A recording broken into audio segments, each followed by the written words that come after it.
জানো মা, পাখিরা না বড় বোকা। ওরা কিছুই জানে না। যত বলি কাছে এসো, শোনো শোনো, কিছুতেই মানে না। মিছিমিছি কেন ভয় পায়? ভয়ের কি আছে? বোঝে না বোকারা। আমি ভালোবাসি তাই ডাকি কাছে। দেখো না, যখন কাল আমাদের আমবাগানের পূব ধারে ওরা সব বসিয়েছে আসর গানের, আমি গিয়ে চুপি চুপি কিছু দূরে বসেছি যখন, গান ভুলে বোকাগুলো একসাথে পালালো তখন। ওরা কি জানে না আমি গান বড় ভালোবাসি? তাই যখন ওদের দেখি চুপে চুপে কাছে চলে যাই। আচ্ছা মা, বলো দেখি, কি করে কাটাবো এই ভয়? কি পেলে তখন ওরা সবচেয়ে বেশি খুশি হয়?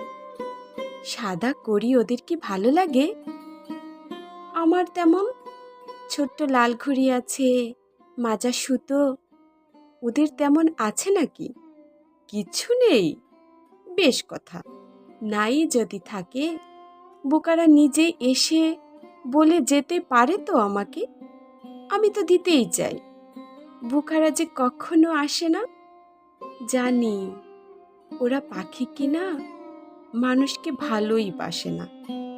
বলো না মা, কি করলে পাখিরাও খুব ভালোবাসে? কি করলে পাখিরাও ভালোবেসে খুব কাছে আসে?